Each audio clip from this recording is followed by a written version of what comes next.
Okay, so we have a new episode of Legends and Leaders, and today it's great to have Shama here. So you're somebody that has been in media for a long time. You've been an early pioneer in media, and especially what Gen Z can expect from media today with Zen Media, your company.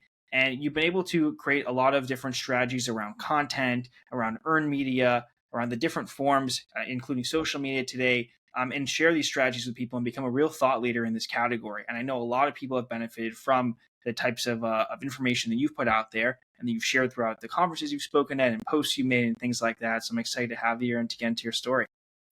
Thank you. I'm glad to be here. And if someone finds a nugget or two of wisdom along my journey, I'm always happy to share. Awesome. So, going back to the beginning, how did your interest in being entrepreneurial and being in the media space in general, that passion, how did it start? So those are two different things. I'll address both of them. So I, entrepreneurship is really fascinating, right? Because some people believe that you can become an entrepreneur and others believe that you are born an entrepreneur. And I am in the latter camp. I think you were born an entrepreneur. I think it's like I think it's in your blood. And I think it's more than anything, it's kind of a like you have to be slightly off to be an entrepreneur, meaning, you were zigging when everyone was zagging. And so you just have to have a certain lens. And I do think that you were born with it. And I will say, like, as a business leader and learning, like these are things you can learn, right? So I don't think that that's innate in anybody. I think leadership is something you learn and ideally you get better at. And so, yeah, I think there is a certain predisposition. So a lot of the entrepreneurs I meet, you can see it in childhood, right? Like from the kids that did the corner lemonade stands to just had that hunger and drive for whatever you want to call it. So I think I was always entrepreneurial, even as a kid. It would always have some hustle or the other going on. So and I enjoyed it. That was the thing. I liked figuring out what did people want and then figuring out how to, meet that. And I learned to create. I created like a newsletter when I was like 12 years old and I put it in libraries. And so it was always something. I mean, I was fascinated by the freedom. I think that's what drove me was a lot of the freedom. Now media so here's what's funny thing that happens. I think so many kids when you are entrepreneurial or the way most education systems are set up, and I went to both the Indian and American education system. I did both because I was born in India. I moved when I was 9. Is you really get that bred out of you in some ways, right? Because the education system does not reward people coloring outside the lines. And so by the time I graduated high school and college and so forth, it really wasn't there anymore in the same way that was when I was younger. So it wasn't like I got out of school and thought, oh my God, I want to go start a business. I thought I'd go get a job, which is what I now felt like the system had trained me to do. I was a very good student, which I find is rare. A lot of the best entrepreneurs I know were not very good students. For me, I figured out what the rules were and I was like, okay, if these are the rules of school, then I can check those boxes and I can do that. So I graduated like top 10 in my class and I went to UT. I got my bachelor's and my master's. And then I did my thesis on this small site called Twitter back in the day. So before X, it was Twitter. And when I joined, it had like 2,000 users. So really early days. My username is Shama. I got people like, how'd you get your name? Like you just had to be the first few thousand users. So I got my start through that and I just found it so fascinating.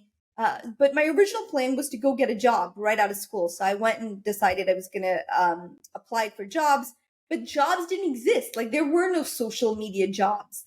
People asked me what's Twitter. Facebook was had just opened up outside of college campuses. So this was really early days. And I think that's when I had that moment of like, I can either accept a job that I don't want to do or doesn't exist, or I can just hang out my shingle and see where it leads. And so I did the latter. I think the wonderful thing about starting when you're so young is that you have very little to lose. It's not like I had a mortgage. I had, my expenses were really low. I graduated school with a full scholarship that I'd cobbled together. So I didn't have student loans. Like I had a night, the ability to be able to take risks is amazing. And I think it's very underrated. I don't think people realize how great it is to be at a point in your life where you can take those risks. And so that's what I did. That's how I started Zen Media, and here we are 16 years later. So, what was Zen Media originally like? I know it's changed a lot over time, but what was the initial premise that you were going to do with Zen Media? Yeah, we were one of the first social media marketing firms on earth that I know of. It was just that early because, again, nobody really even understood the landscape, right? And I'd been very lucky that I'd studied it in grad school and had this perspective, and I thought, oh, this is so cool. It was also the Great Recession, so jobs were hard to come by in 08, 09. And so my original goal was to go work with these big companies, right? These big enterprise companies, and show them how social media works. And they all laughed at me. I mean, I had 18 rejections where they said, like, we don't ever see ourselves playing in this thing. This is a fad. And I remember telling one guy, I was like, oh, like the internet is a fad, but I don't think he got the joke. So, and I didn't get the job. So we're even. But the funny thing was, one of the things I learned was, while enterprise companies were not ready and they were, they're very risk averse, especially in challenging times, big companies are risk averse. Now, small businesses, on the other hand, were eager. They said, if this gets more customers in the door, we're game. We'll try it. And so sometimes you have a good idea, but you have the wrong audience. And so for me, that was an early lesson where, good idea, wrong audience. And then when we switched to say, okay, we will serve small businesses, that was our start. And eventually we grew. I mean, today's Zen Media, we specialize mostly in B2B and tech and complex industries. And we do earned media, content, social. So it's a lot more robust, but the landscape's changed too. It's not, this is not social media of yesteryear. Definitely has. It's just so interesting that you started out when there was really nothing in the space, and it's like, hey, we're a social media marketing, company, and like we're going to help you with your marketing strategies here, and that was a niche. Yeah. Yeah. And I mean, social media is still incredibly powerful. It's just changed, right? The internet has changed. I talk a lot about like dark social, in that people used to be so excited. You could set up a Facebook page for anything and you would get millions of people liking it. Like that early arbitrage, those early days, you just don't have that anymore. Like I remember this page that was called like Men with Suits Without Ties Are Sexy, and it had like a million likes or followers. So, it's like this novelty of the internet, which was cool. And now that's worn off, right? So what that means is people consume publicly, but we share privately. And so, like, even if you look at early YouTube videos, you look at how many comments they had or interactions, and that's just not true today. A lot of what we consume, we don't publicly acknowledge. So we share in private channels, or through WhatsApp groups or Slack channels. And so that's a very different world of what social media looks like today and what it looked like 16 years ago. Definitely, it has changed a lot. So you also became like a big thought leader in the space, and really started taking a lot of the stuff that you learned at Zen Media and sharing that with the world. Why did you want to start to develop it, and how did you develop this thought leadership aspect? It's a great, great question. Here's the funny thing about thought leadership, and I feel like the word that gets dropped a lot is everyone gets excited about the leadership part. People forget about thoughts. You have to have original thoughts to be a thought leader, and that requires work. It really does. And so, I think for better or for worse, I've always had a perspective, a point of view on our industry and so forth. And I haven't been shy about sharing that. And luckily, we've had enough people who said, hey, I resonate with that point of view, and that's how we've grown. And so, yeah, a couple of things happened. So, funnily enough, in high school, I did a lot of extemporaneous speaking. I competed in oratory. I did Lincoln Douglas debate. While I didn't love the debate aspect, I really did end up enjoying oratory. I went to state. Like I liked public speaking. It was fun. I enjoyed it. I was semi good at it, and I was getting better after work, but then I didn't do it in college, right? So I thought, like, this is fun. It's ice. I didn't know like that was a job, or like it was just that something I enjoyed. And then when I started my company, people started calling and they said, hey, can you come talk to our group about this, the Facebook? Or can you, because that's literally what it was called before it was Facebook. Or can you come talk about, because it was early days, right? So a lot of what we see happening with AI, like now when I speak on AI, like this is so new. Can you come explain how this stuff works to us? I'm like, sure. So I found that the skill set that I had from high school that I'd sort of developed, I could now use in, really in to help my company, right, in service of my company, to be in service of my company. And so for me it was like really interesting because I'd never thought about that as a profession. And all of a sudden I had to start saying no because I got so busy. And then people said, well, what if we pay you? And I was like, I guess that would be fine. Right. So here I am, and I started speaking on stages. And just like anything, you do it more and you get better at it. And so now I've been keynote speaking for 16 years, and I talk about marketing, but I also talk about like what the future holds and how you should think about it today, and leadership, and like these broader topics. And I love it. I mean, I think it's been so cool because so much of work that we do at Zen it's a slow burn, right? Like, yes, you can do these fun campaigns, but there's something really amazing about being on stage and speaking for 30, 45 minutes and having a like massive impact on people. So for me, it was never about, like, even now, people will obsess over followers and the numbers, and like that's been secondary for me. So many folks that I know like measure that every week or month. And frankly, I've never done that, and I've never really cared about it very much. I've always cared about, does my message resonate with the right audience? And am I on topic? Like, am I creating things that I want to share, right? That I enjoy. And so sometimes those things resonate and sometimes they don't, and that's okay. I think if you're thinking about, if you're watching this or you're listening to this and you're thinking about like, should I put this out there? The answer is yes. Because look, there's plenty of times I put something out there that I think is the bee's knees. Like, I'm like, this is so good. And crickets. Like, I'm like, this is great. Like, how did people not love it?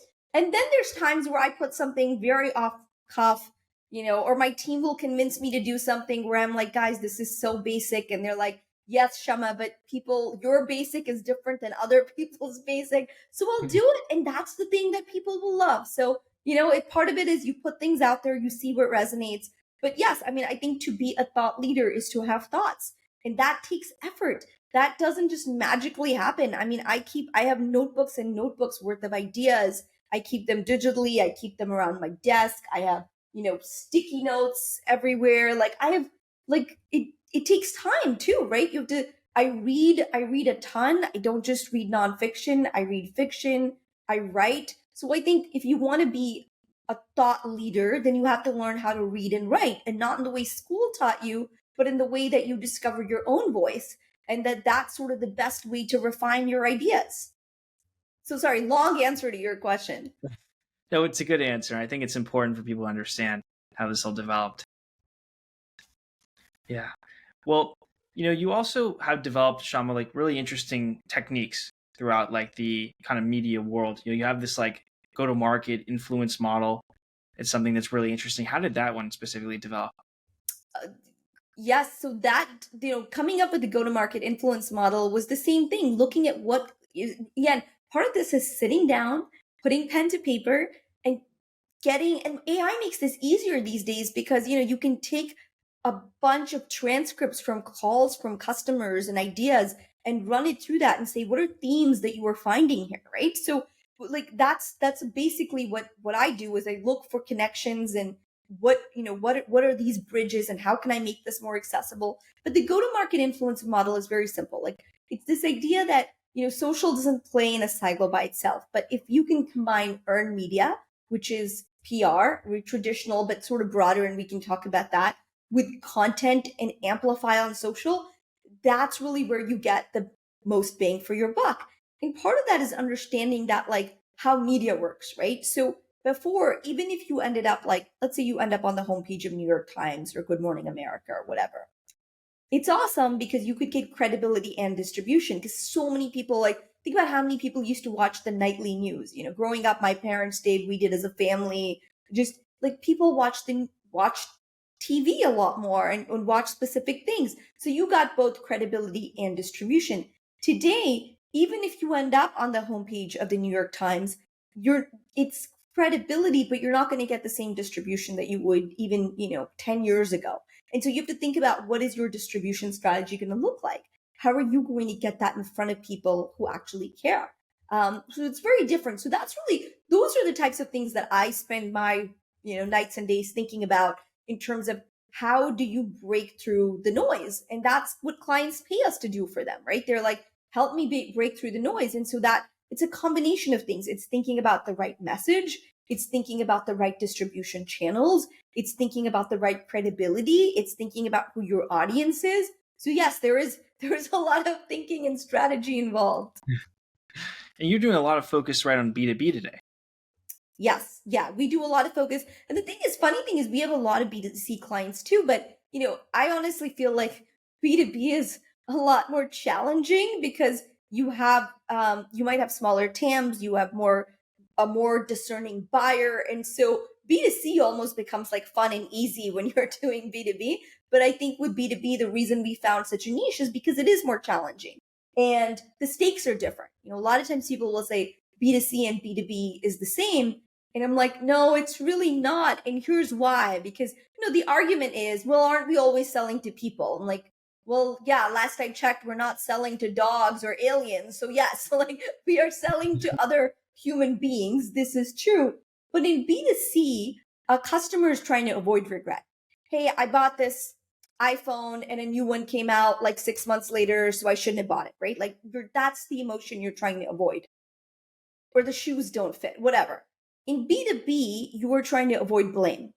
So unless you are selling to a small business and you're selling directly to the CEO or whatnot, the majority of folks selling B2B is someone has to go tell their boss that they are buying this and why it's a safe choice. So it's not always the best product or service, it's the safest choice. That's why marketing, I think, in B2B becomes even more important. Your brand becomes more important because you have to help someone convince their boss, like they're putting their job on the line. And a lot of times what happens is when you do a great job or like you buy the right thing or you bring on the right partner, you don't get a promotion. You don't get a kudos. You don't get like a, gosh, that was great. But if that doesn't work out, if that project that you're spearheading for whatever reason doesn't work out, then you put yourself in a challenging situation. So the stakes are different for B2B from compared to B2C. Mhm. Do you like working with B2B more? It's interesting. I like it all. I think you're asking me personally, do I like B2B or B2C? Yeah. I like it all. For me, one of the things that when we've thought about like the industries we want to work with or whatnot, it's so much the leadership and the people. There's like that matters so much more. I will gladly work with the most boring company on the planet that has interesting people that get it, that understand this world or are eager and coachable, than I would like the sexiest brand that doesn't have that. And we've had that opportunity, by the way. We have said no to some really cool brands because the individuals there weren't folks that we felt like, we could serve in the highest way. And so that happens too. Yeah. I mean, they're definitely different, but I think that, like you mentioned, there's this huge strategy that relies on content and earned media and social media and all these different aspects that still translates to either one regardless, and that is your specialty. Yeah, I mean, see, like, the platforms are going to differ, right? So if you're B2C, maybe you might be doing more on Instagram or TikTok. And if you're B2B, LinkedIn might be more your platform where your audience is. And so, but the general idea is, the big idea around these things, like creating the right messaging. And again, your audience matters. So what's going to resonate with a Gen Z young woman is going to be, who's buying something for personal use is going to be different than what resonates with a buying committee of 15 people who are purchasing a seven-figure, software deal. Yeah, definitely. So, you mentioned, you touched a little bit on before, like AI and how AI's kind of changed some things. What are some other ways that you're seeing AI be really impactful in media, and how are you taking advantage of AI? Yeah, gosh, I mean, so here's my it's so easy for me to sit here and talk about all the platforms that we use. I mean, we were one of the first firms to put out an AI tool called Snooze or News, which you could put in your press release and it'll tell you if it's a snooze or if it's actually newsworthy. And it'll tell you what to tweak. Like, is this good for maybe trade publications, but not, general publications? And so part of this, what I recommend for people is the 24-hour AI challenge. And what I mean by this challenge is for 24 hours, don't use a search engine, just use AI. So you are not allowed to Google or Bing or whatever search engine you use for anything. You're only allowed to use AI. And what I find is staggering that after people use it for 24 hours, they don't want to go back. Like they have rewired how they do things and how they search for things. So yeah, in our company, it's across the board, from project management to how we a lot of it is how we distill learnings, right, from clients, and understanding like what are pain points, what are like, for example, we use a platform called Avoma right now that pulls, so all our client interactions are recorded and we have transcripts.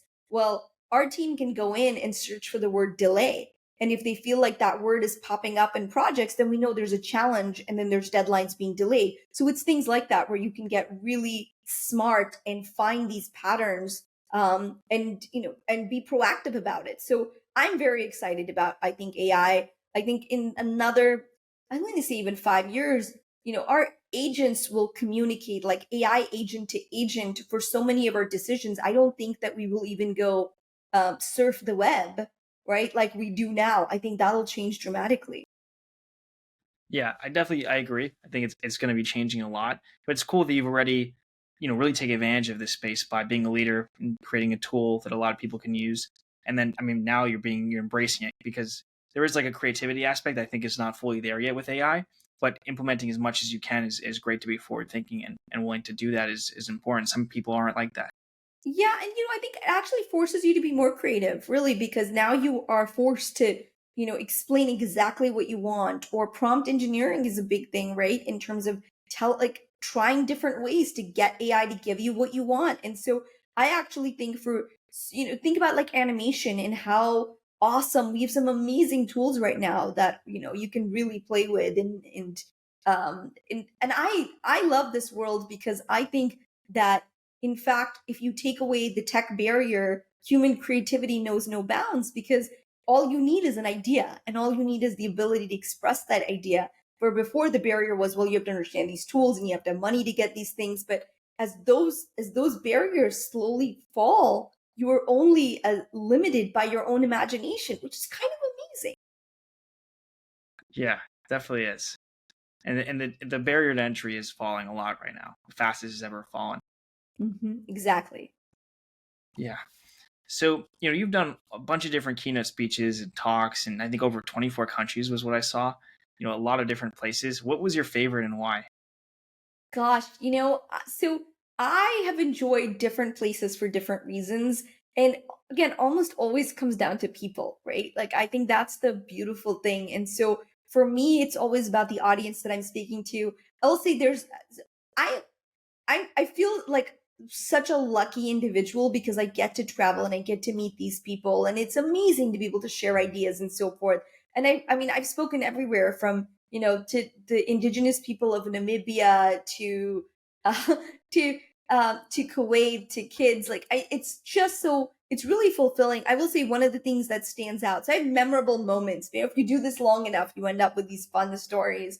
Like, I was traveling and I was doing a big kind of tour. So I was in Kuwait and then I was in Malaysia and I had to go to Lithuania, and my luggage didn't make it. And so I had a keynote talk the next morning, and I just remember the folks being so incredibly helpful and kind. These were the local folks who were there, were hosting the conference, and I ended up giving the keynote in a red trench coat.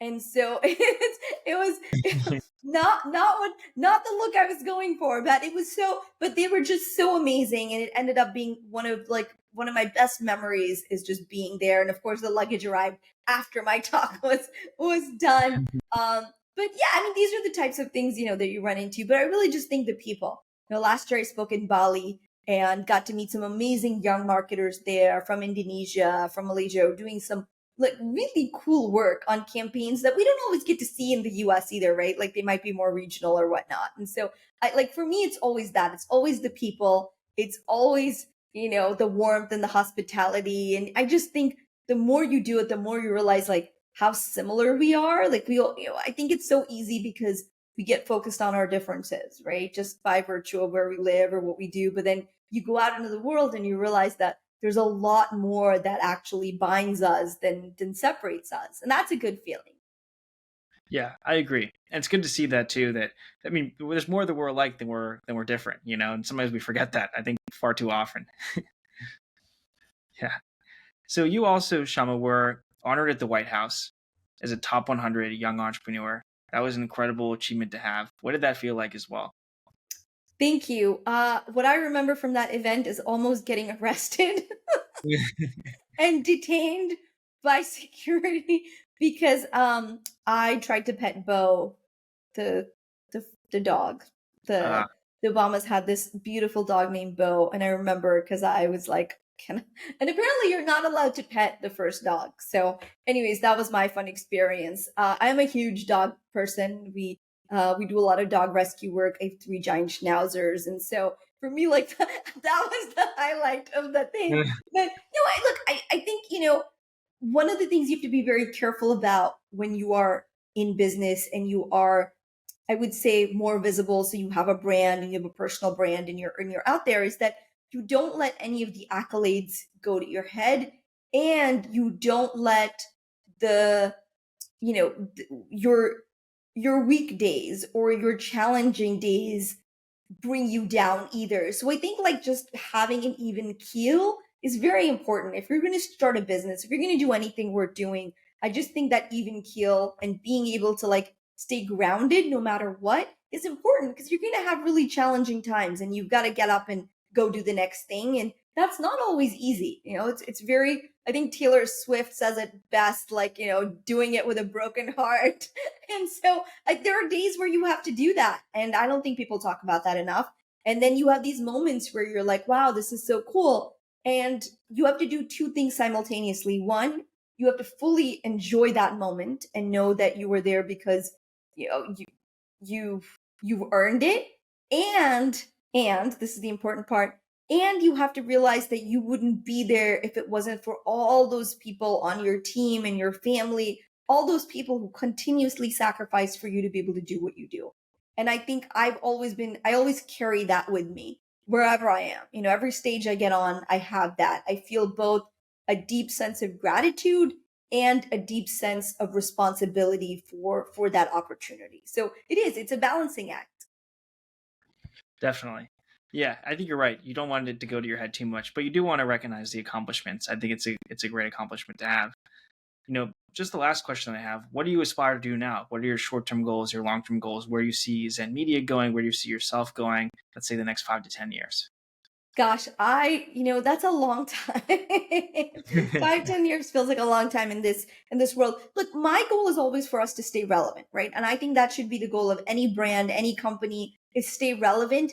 What that relevance looks like is decided by your audience and a lot of external factors. But as long as you are listening to that, you are responding to that. I think one thing that's allowed us to be as successful at Zen Media as we have after 16 years, and for me to continue to do the things that I love and be of service, is to stay relevant, is to actually do the things we tell our clients about. So finding those ways to do that. Like right now, I'm creating a lot of vertical videos. I wasn't always doing that, but that's what it takes on the platforms these days. So I think figuring that out. And so that's my goal. My goal is to stay relevant 5 years, 10 years from now. I think, there's some iconic people who've done it well. Like Martha Stewart always comes to mind. Like she's been able to stay relevant through the decades. And so that's my personal goal too, is how do I stay relevant in my field?